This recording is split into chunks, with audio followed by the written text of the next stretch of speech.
Welcome back to this lecture. Now the final visualization for the dashboard would be the donut chart showing the product share throughout the year, the entire year's sale, and what is the percentage of each product. And to do that, we need to select this particular series like this. So only product names and the sales values. Go to insert, go to this particular insert pie or donut chart and select donut chart like this. Now this is the basic structure ready, only the formatting we need to do. So instead of sales, let's delete that. We're gonna name it later, and we don't need legends. And let's format this series and give explosion of 2%, and let's increase the thickness to 48%. Oh no, that's too large. Let's keep it around 57. That looks okay.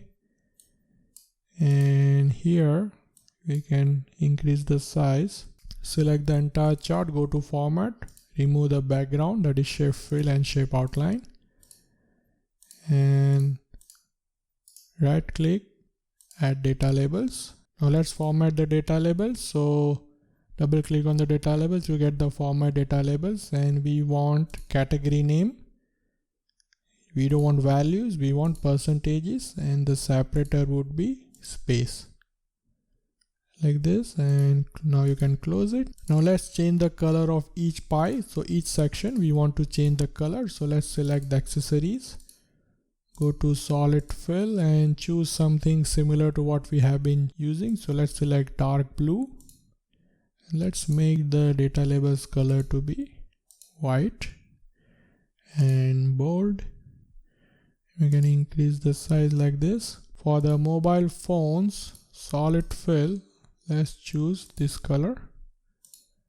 For the smart TVs, let's choose another color, something like dark gray. Home theater system, let's choose a different color. We can go to more colors and choose this kind of blue. And for the gadgets, let's select this kind of blue. And our donut chart is almost ready. And now we need to put a label. Instead of using its own label for this chart, I'm going to use the text box like this. So go to insert and choose the text box. Draw a text box here and write down product sale share. Okay, let's format the text box. Shape formatting, remove the background and outline. Give a lot of font, make it 16 and bold. And also you can middle the text and center it. As you can see, this particular text box is moving along with the chart like this. So only issue would be when you change the size to too high or too low. See, but if you keep it a standard size according to the dashboard size, it shouldn't be a problem. It should be dynamic. Now as you can see, this particular donut chart shows the share of each product in entire sales for our company. It shows which product has the highest sale share, that is accessories is the highest of course, followed by mobile phones, and then there are gadgets, then smart TVs and home theater system. So all four charts are ready. And before we go ahead, I'm going to show you what happens if this value goes to negative. So let's go to our main financial dashboard here, and let's make the situation worse for the cash flow. So let's increase the days sales outstanding, that is DSO, or you can call it collection period. Let's make it 90 days here, 120 days here, 120 days here. And let's go to the dashboard.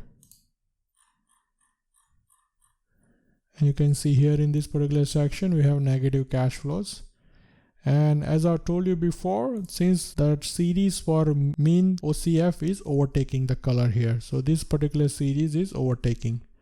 Otherwise, if you never had this series, this would be again this kind of color, bright red. So this is how the dynamic conditional formatting works if you use this particular trick for preparing your visualization. Right, so let's do Control Z. Now let's also see the same scenario for these two charts as well. So go to your sales and let's reduce the gross profit here to 15%. And if you go back to the visual, you see there's a negative net profit for the product mobile phones, as you can see. And now here also, if you never had the mean NP percentage series, as you can see here, we would have the red color. So if I choose this series and press delete, you'll see the usual color is red because we have applied that kind of shape color condition if negative, if you remember. So if negative, we have chosen bright red color like this. But since we have a series called mean NP series, which is also overriding this particular situation, and that's why the color was tan color like this. Okay. Let's do Control Z to ensure that numbers are okay. As you can see, the charts are changing whenever you change anything in the model.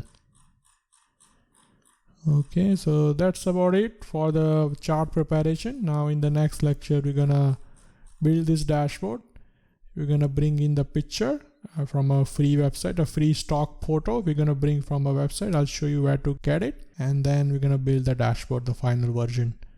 Thank you so much for watching. If you have any questions or if you need any clarification, please let me know in the Q&A section below. Thank you.